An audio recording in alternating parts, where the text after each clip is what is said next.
Do you think time heals all wounds, or some never close? Are you ready for a shocking truth? I did not vanish. I just stopped volunteering to be the family ghost.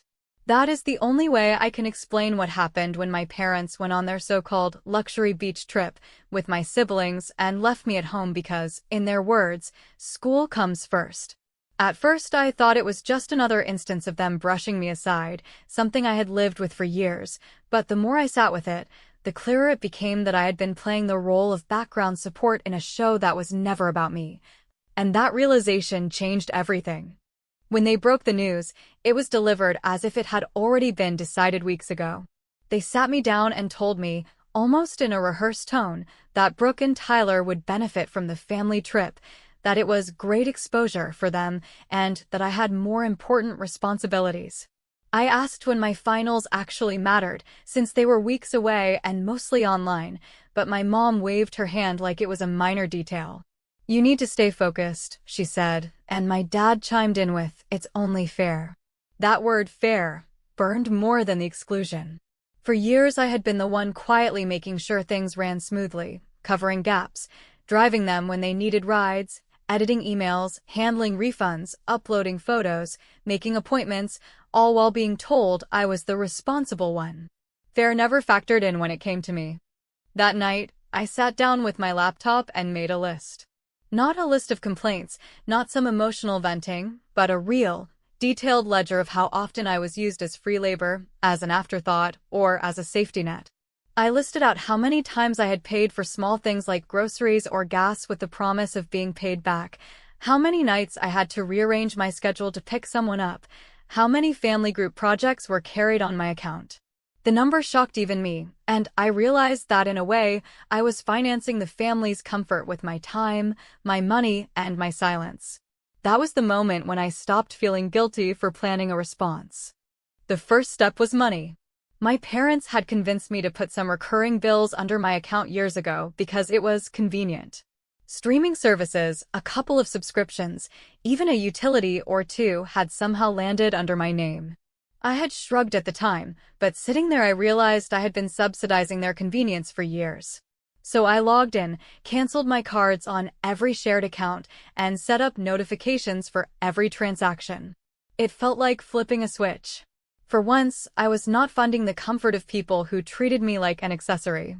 I moved my savings to a new bank account they did not even know existed.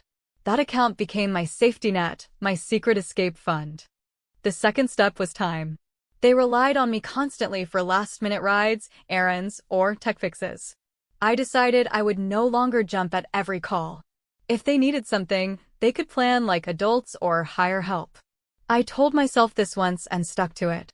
The first test came quickly, a text from my mom while they were at the airport asking me to drop a package at the post office. Normally, I would have sighed, grabbed the box, and gone. This time, I picked up a pen, wrote "Return to Sender" on the label, and left it by the door. It was not an angry gesture. It was a reminder that I was not a service. The third step was control. I started looking into the idea of getting out altogether. A coworker had mentioned an available sublet, small but affordable, and I quietly messaged them back. Within days, I had an agreement that started the same week my parents and siblings would return from their beach trip. It was not glamorous, but it was mine, and the thought of a space that no one could take from me felt like breathing air I had been denied for years.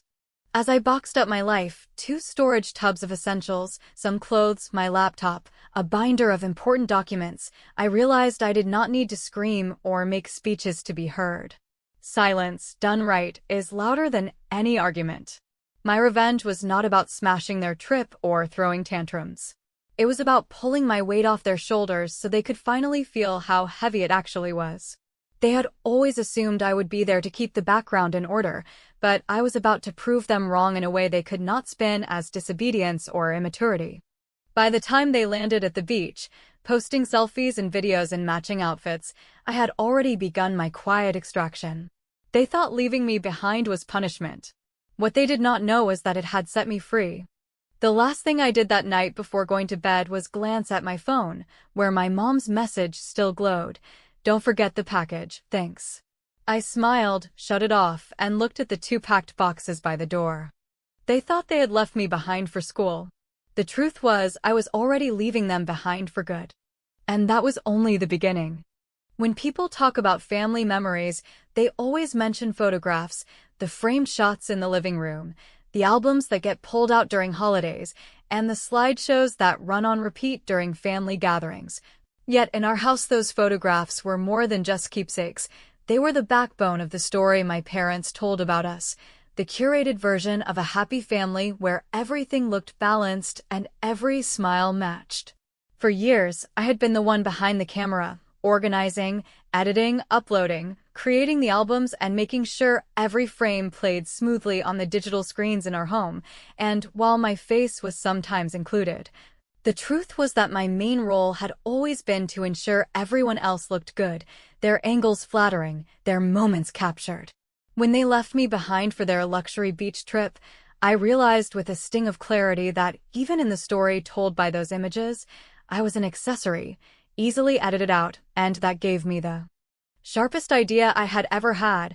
What if I simply reclaimed ownership of myself by reclaiming every piece of myself that they had been using? The first step was the shared album, which everyone in the family used and which I had created years earlier with my own account. It was full of birthdays, holidays, trips, school events, and even mundane dinners, all neatly labeled and organized.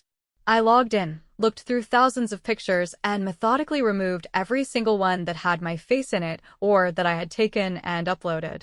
I did not erase their smiles or their perfect beach shots. I simply pulled back what belonged to me, the pieces of my life and my labor that they had taken for granted. With a few clicks, the slideshow that ran on the frame in the living room went blank, leaving only the placeholder screen that popped up when no photos were available. The irony was not lost on me. For years I had been told I was not the picture-perfect one, and now, without me, there were literally no pictures left for them to show. It was not just the photos. I had also been the one who kept the family calendar updated, filling in events, reminders, appointments, and deadlines. It had always been me who added my dad's dentist appointment, my mom's meetings, Brooke's dance recitals, and Tyler's practices. None of them had ever touched the back end, because why would they when I was always there to handle it? That night, I quietly removed myself as administrator and deleted the events I had personally input. The next morning, the shared calendar was bare, except for a single appointment in my father's name that he had once added himself. If they wanted a schedule, they could build it from scratch like adults instead of depending on the daughter they left behind without hesitation. Then came the group chat. For years, my phone had buzzed with every minor update, every request for favors, every reminder that I was expected to be available. I did not make a scene or send a goodbye message. I simply muted the thread and turned off notifications, effectively ending the constant stream of demands that flowed one way. If they wanted me, they could call me directly, but the days of me jumping at every buzz were over. The real moment of satisfaction came when my mother texted me halfway through their vacation. She asked why the slideshow frame in the living room was suddenly black. I stared at the message for a long minute, considering whether to respond. Instead of explaining, I simply ignored it, knowing she would panic when she realized she no longer had access to the images that had always made her look like the perfect mother of a perfect family. A few hours later, another message came. Where are all the pictures? Did you mess with something? I smiled because the truth was that nothing was messed up at all. It was finally accurate. For once, the story being displayed matched reality. I was not there. When my siblings eventually noticed, it played out exactly as I had expected. Brooke sent me a dramatic text, asking why her best angles were gone and accusing me of ruining her portfolio of life moments, as if she was building some kind of brand with my unpaid labor. Tyler was less dramatic but confused, asking if there had been a glitch. Neither of them considered the possibility that I had simply taken back what was mine, because they had been conditioned to believe that my work, my presence, and my contributions belonged to the group by default. That assumption was exactly what I had decided to burn down. The longer they were gone, the freer I felt. Every time I thought about the empty screens at home, the muted group chat, the blank calendar, I felt like I had finally unplugged myself from a machine that had been draining me dry. It was not about punishment. It was about proof. Proof that without me, their version of family life looked hollow and incomplete. They had spent years making me feel like the one who never measured up, the one who was lucky to even be included, and yet the moment I removed myself, the cracks showed. It was almost poetic in its simplicity. They had excluded me from a vacation, convinced themselves it was justified, and in doing so they handed me the opportunity to remind them just how much of the family narrative had always depended on me. Without my face, without my labor, without my quiet management, the story they told to the outside world was nothing but static. The day before they returned, I sat on the couch and stared at the blank living room frame. The house felt quiet, not because I was alone, but because it was the first time in years that I had chosen silence over service. My phone buzzed again, another text from my mom. "Why are the frames blank? Where are you?" I was still right there in the house, packing my things, preparing my move, yet in a way she was correct. The version of me they had relied on, the invisible worker, the background ghost, was already gone. And as I looked at my packed boxes and the silence of the muted group chat, I knew they had not even begun to realize what was waiting for them when they finally walked through that door. There is a very specific kind of freedom that arrives the moment you decide your life is not a group project, and since I had already reclaimed my time and my images, I moved to the part everyone had warned me was too complicated for me to manage alone, which was adult paperwork, the boring spine of real autonomy that my parents liked to handle for me because it kept the leash short and the story simple. And that morning I opened my laptop, made coffee, and treated my name like a house I was. Finally changing the locks on.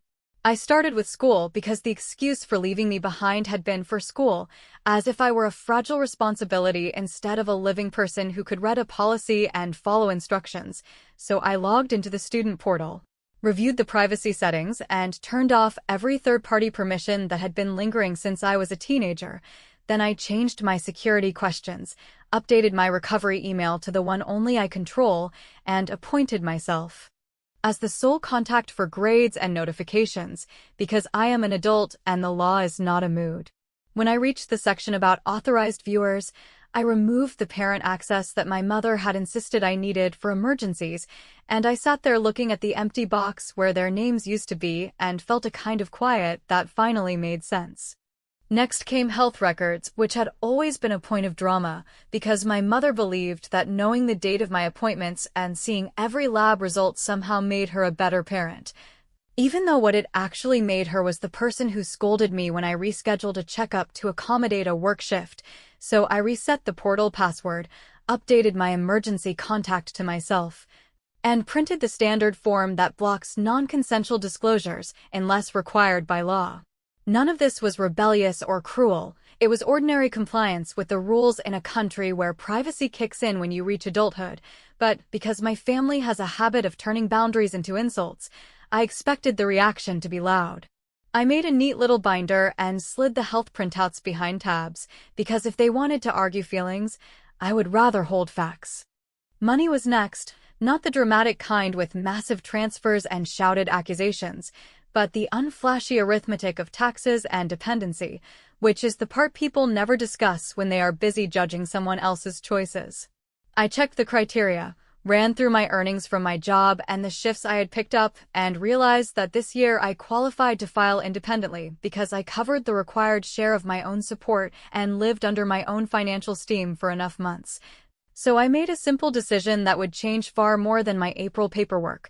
I would not be claimed as a dependent, which meant my parents could not keep presenting me as another line item they manage and subsidize. I was not out to punish anyone financially. I was out to correct the narrative, and nothing corrects a narrative faster than a form with your signature and a government timestamp.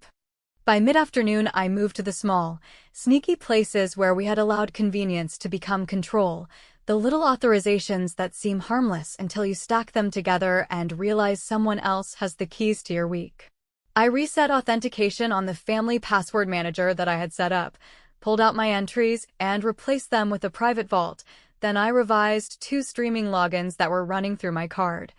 Because I had canceled the payments but never changed the access, and I did not feel like gifting my labor and my profile history to the same people who could not be bothered to ask whether I wanted to sit in the sun with them for a few days. I checked the router, updated the Wi-Fi name to something neutral, and set a fresh password that only I knew, not as a flex, but as a test of whether anyone would notice the quiet tasks I did without praise. Because nothing exposes entitlement like the absence of easy access. The email started when I was halfway through sorting the printouts, a message from my mother, polite on the surface and sharp underneath, announcing that she had written to the dean to ask for a copy of my midterm progress because she was worried about how being left behind might affect my focus, which would have been funny if it were not so predictable, and then a follow-up 2 minutes later demanding to know why the reply had come to me instead of her. I let the messages sit for a while because it felt good to break my old habit of immediate compliance, and when I finally wrote back, I kept the words plain and unforgiving. The school speaks to the student, and the student is me. And if you have concerns, I will answer when I am ready. There was no exclamation point, no apology, no explanation beyond that sentence, and pressing send felt like setting down a heavy bag I had been carrying since I was old enough to be told I was mature for my age. My father called then, and, because he is not a villain, just a man who likes his peace more than he likes hard conversations, I answered, and he cleared his throat and said the portal was blocked and could I please add them back for reassurance. And I told him calmly that reassurance is something you ask for and not something you take, and that I would share what I wanted to share when there was something worth discussing, and that right now I was working, which was true because claiming your life is work. He sighed the way he always sighs when he wishes I would make this easy, and I almost softened until I remembered that ease is usually code for me swallowing my needs so someone else does not have to feel discomfort. We ended the call with him saying we would talk when they got home, and me saying I would be available on my schedule, and it felt like the first grown conversation we had ever had, not because it was kind, but because it was honest. Toward evening, I took my small binder, the one with school and health and taxes and identifications, and I slid it into my backpack next to the envelope that held my sublet agreement and the spare key on a plain ring. And then I opened the calendar app and deleted the dinner reservation my mother had asked me to make for their homecoming, which had lived under my account because I was the one who managed details. And I replaced it with a reservation for fewer seats at a different time and put my own name on it, because if they wanted the old plan back, they could pick up the phone and schedule it themselves. I walked through the house once more, paused by the digital frame that now displayed the quiet gray of no content, and felt a stillness I had never known in those rooms, not grief and not rage, just the solidity that comes from matching the inside of your life to the outside. Right before I went asleep, an automated email arrived with their flight details and the time they would land the next day. And I looked at my 2 boxes stacked by the door and the neat rows of files in my cloud account and the little apartment address written on a sticky note inside my wallet, and I understood that when they walked back in, they would find the house mostly as they had left it, except for one inconvenient truth they would not be able to photograph, which was that I would no longer exist in any system they controlled, and the first person to complain about that would tell me everything I needed to know about whether there was a future here worth saving. The day my family walked back into the house they had left without me began with the kind of quiet that does not draw attention to itself yet fills every corner with a steady promise that something has shifted for good. Because I woke before sunrise not to fuss or stage a scene, but to make a final pass through the rooms I had maintained for years, verifying that the things I owned were with me, that the accounts I had managed no longer ran through my name, and that the small, deliberate choices I had made would speak clearly without me having to raise my voice or produce a single dramatic gesture, since the point was never to punish them for their trip, but to end the unpaid, uncredited job that had turned me into the family's silent infrastructure. I wiped down the kitchen counters and left the dishwasher open just a crack so the clean plates could air dry, closed the pantry door that never latched properly because someone had overfilled it again, and glanced toward the living room console where the digital frame sat in its usual spot, now showing the neutral placeholder screen that appears when the library is empty, which felt, in a way, like the most honest portrait the room had held in years.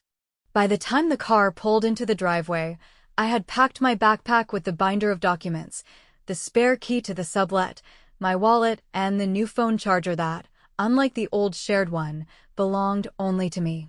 And I had placed a plain envelope on the hallway table addressed to my parents with my handwriting steady and unadorned, containing a single line that read, "If you want something from me, use my name and ask. If you want tech support, hire it." Which might sound cold on paper, but felt, after a lifetime of being nudged and drafted and assumed, like the fairest sentence I had ever written. The front door swung open with the usual bustle that follows people who believe their presence is its own celebration, and I watched from the edge of the living room as the practiced rhythm of our family reassembled itself. My mother calling for someone to bring in the smaller bags, my father juggling luggage tags and car keys, Brooke already composing a post-trip caption in her head, and Tyler yawning as if the beach had worn him out with its relentless kindness.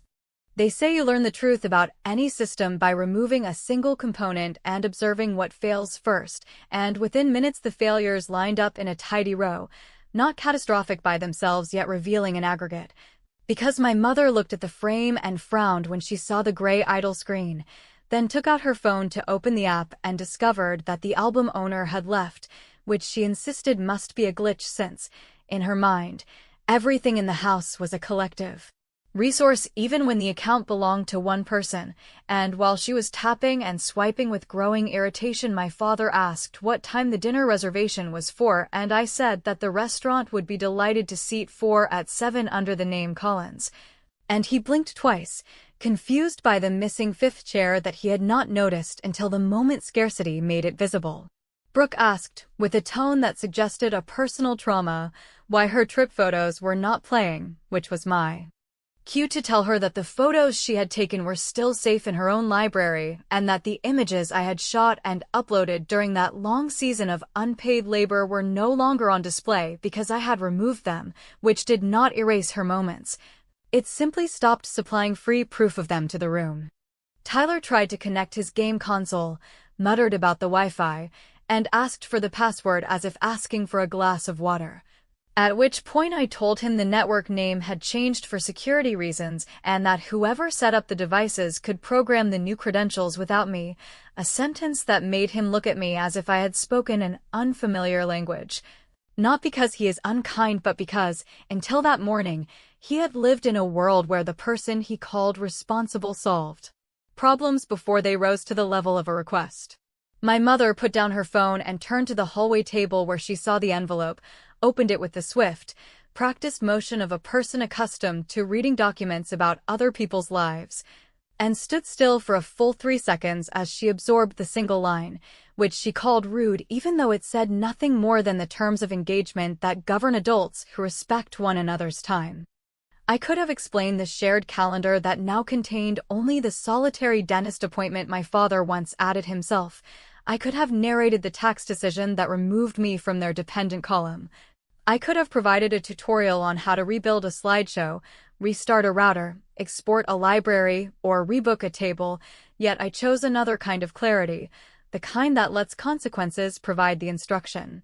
So I said that the reservation at 7 would be perfect for the 4 of them, and that I hoped the food was as good as the reviews, and I collected my backpack from the chair where I had placed it earlier and walked to the door with the calm of someone who has completed a long, necessary chore.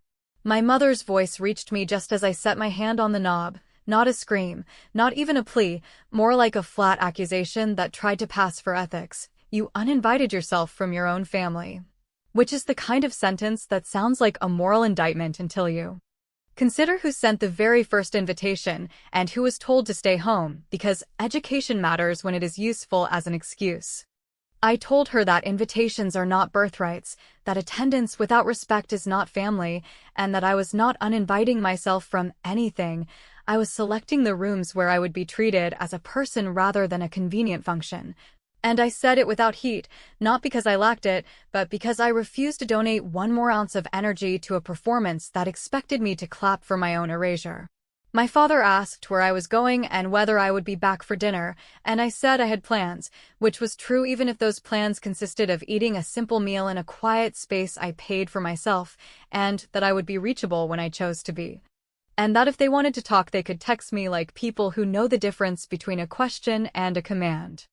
I stepped outside, closed the door with care rather than theatrical force, listened for a heartbeat to the muffled shuffle of people discovering the absence of the person who used to tie all their loose ends together, and walked down the path toward a car I had fueled with my own money, where the binder sat in the passenger seat like a small, unremarkable trophy for a war that had not needed a single raised voice.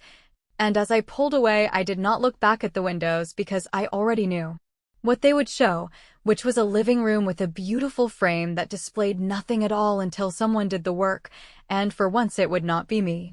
The first night in the sublet did not feel like a grand escape or some cinematic rebirth. It felt like a long exhale I had postponed for years while I carried a family on my back under the polite title of responsibility. And as I set my 2 boxes against the wall and slid the binder of documents onto the narrow desk I had borrowed from a friend, I understood that the point of leaving was not distance measured in miles, but distance measured in the kind of choices you make without asking anyone's permission, which meant that the next morning I woke with a clear plan that was neither vengeful nor sentimental, only exact, because endings deserve precision if you want them to hold. I returned to the house while they were out, not to stage a scene or strip the rooms of anything that would cause a spectacle, but to complete the last small edits that would align the story of that place with the truth of how we lived.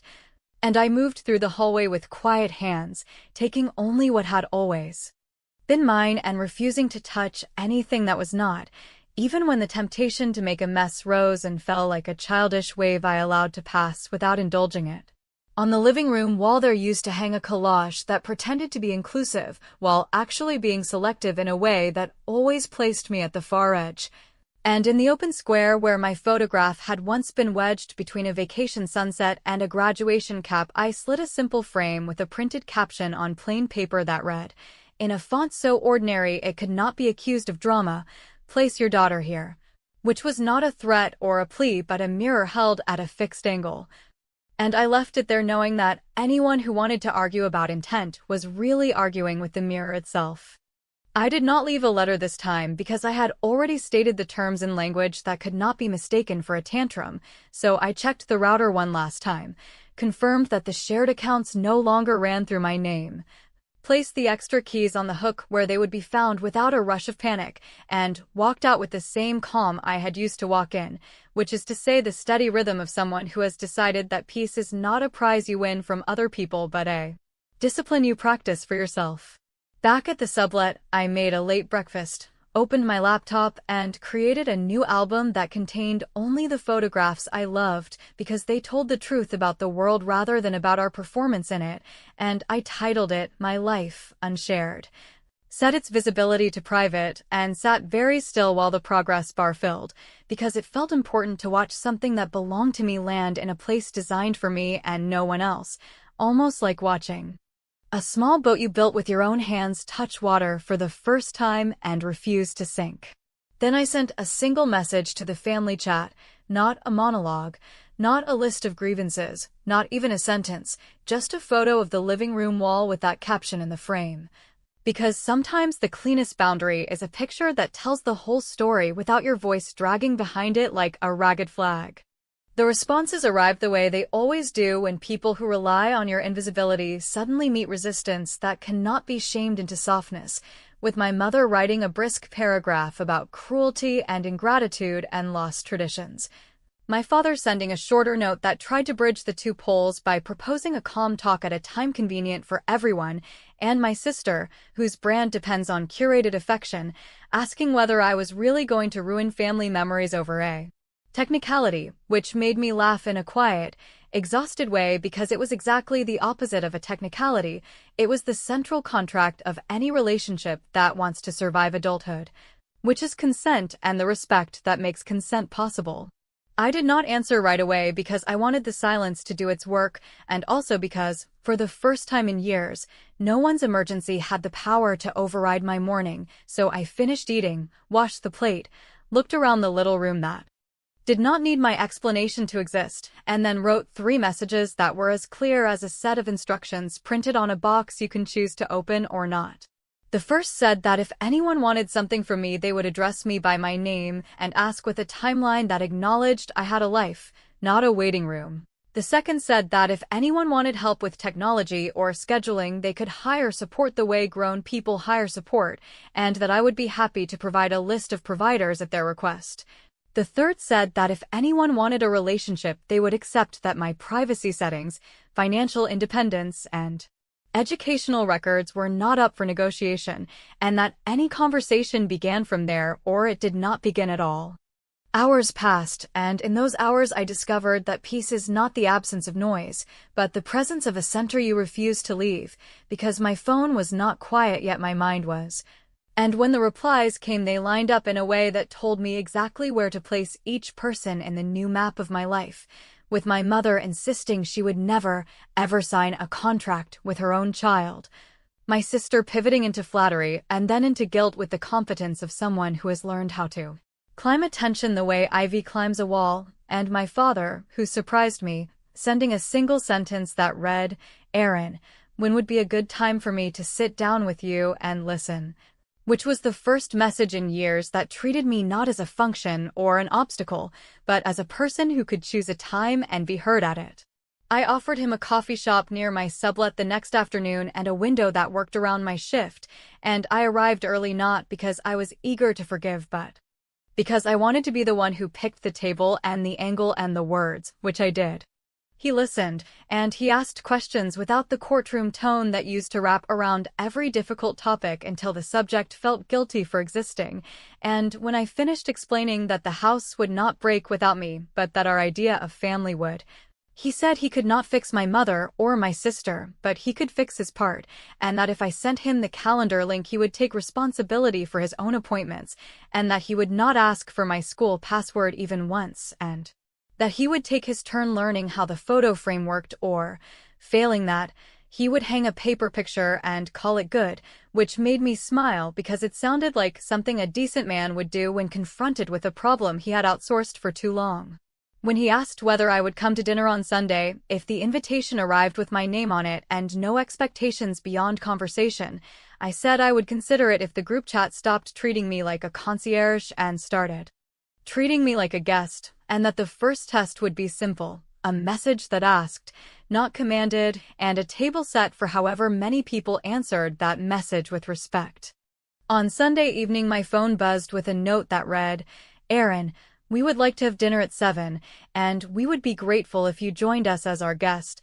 If not, we understand, and we will try again another time."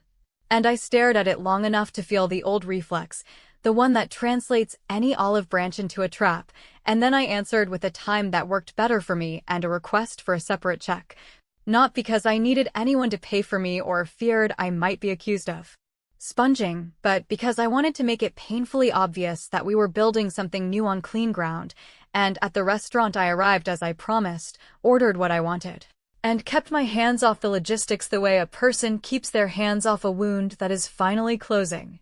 They asked questions, sometimes clumsy, sometimes tender, and when my mother tried to turn the conversation into a public performance, I let the silence bloom until she realized there was no audience, only the three of us and the cost of pretending forever, and in that slow, careful hour I felt the shape of the power I had been cultivating, the ability to leave a room without leaving myself behind.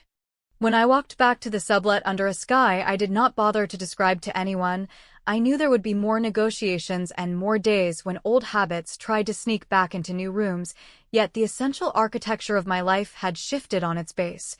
Because the house could keep its pretty frame and its tidy narratives and its arrangements that work only when I agree to be the missing piece, while I would keep the one thing that makes any story worth telling, which is authorship, and if they wanted me in their pictures they would have to place me there with care, not as an ornament that can be swapped out, but as a person whose consent stamps the moment as real.